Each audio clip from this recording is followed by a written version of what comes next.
the senator and Air Force veteran, join us right now. Senator, first off, your response. What went into your statement that you need to take him out? You think this is a one-man problem, not a Russian problem? Yeah, the Russian people are not our enemy. I'm convinced it's a one-man problem surrounded by a few people. So at the end of the day, Brian, how does this end? We're not going in on the ground of the Ukraine. You know, if he attacks a NATO nation, we'll have World War III. I don't think he'll do that. The way this will end is when he gets charged with a war crime, Putin and his cronies, and one day we nab him when he leaves Russia. But the best way for this to end is have an Elliot Ness, a Wyatt Earp in Russia, the Russian Spring, so to speak, where people rise up and take him down, because if he continues to be their leader, then he's going to make you complicit with war crimes. You're a good people. You'll never have a future.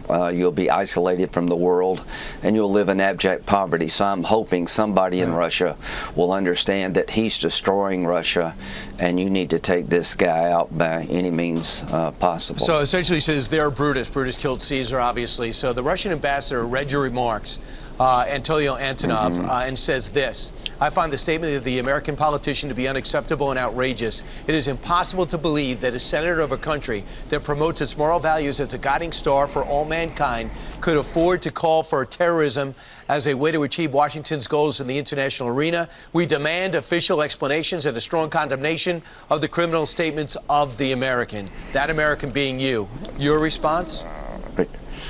You ready, Mr. Ambassador? You're supporting a war criminal in Putin. Your country's engaged in war crimes in front of the entire world. You're bombing innocent civilians. You're using banned munitions. You have a record, your country does, of dropping barrel bombs on people in Syria.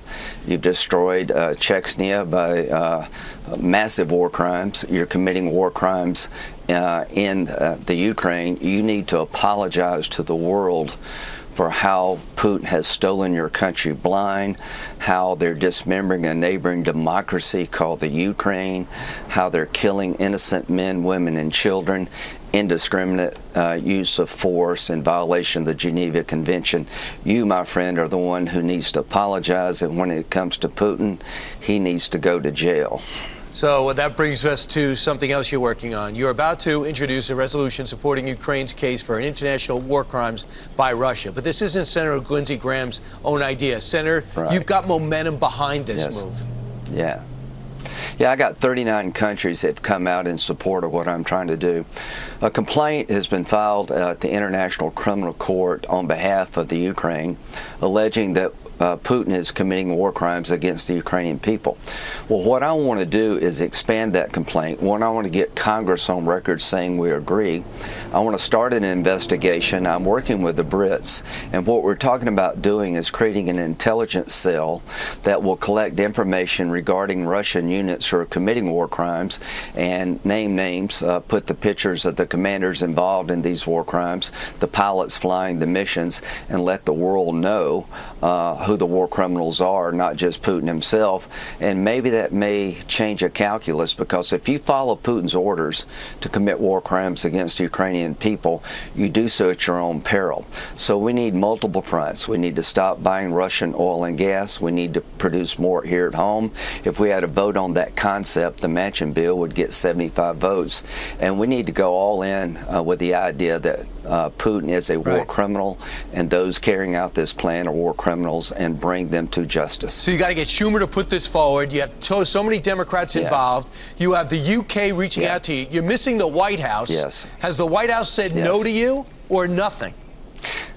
They've said no to the idea of stop buying Russian oil and gas, which is about 8 or 10% of what we use. The Manchin bill says stop buying Russian oil and gas, which is do a lot of damage to the Russian war machine, produce more here so we can backfill and actually help our allies. The problem is that the Biden administration is to the left of Nancy Pelosi. She agrees we should stop buying Russian oil and gas, and it's to the left of the Green Party in Germany, who's allowing gas terminals to be opened. So this insanity coming from the White House about energy needs to stop. They're not pursuing green energy, Brian. They're pursuing red energy energy policy soaked in Ukrainian blood, you could really hurt Putin's war machine if you went after his oil and gas sector.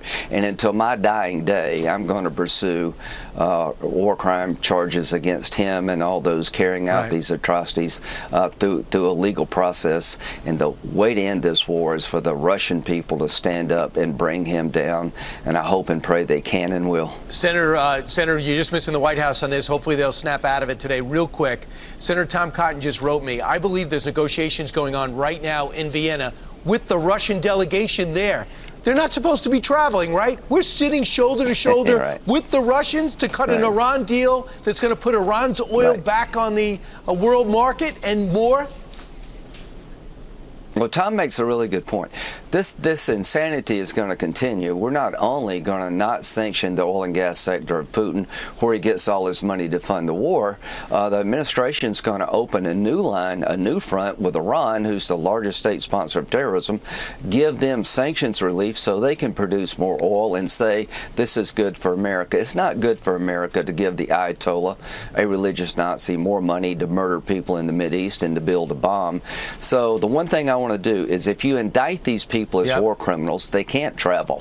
So if you're a Russian general carrying out this plan, you leave Russia, other than maybe North Korea, you could actually be brought before the Hague. So let's make it real to those who are carrying out this war plan that your days are numbered, that you're a war criminal. We'll pursue you all over the globe. Arrest him in Vienna and stop that deal before it's out. That could happen any day now. Senator Lindsey Graham, full plate. Thanks so much for joining us. Appreciate it. Thank you.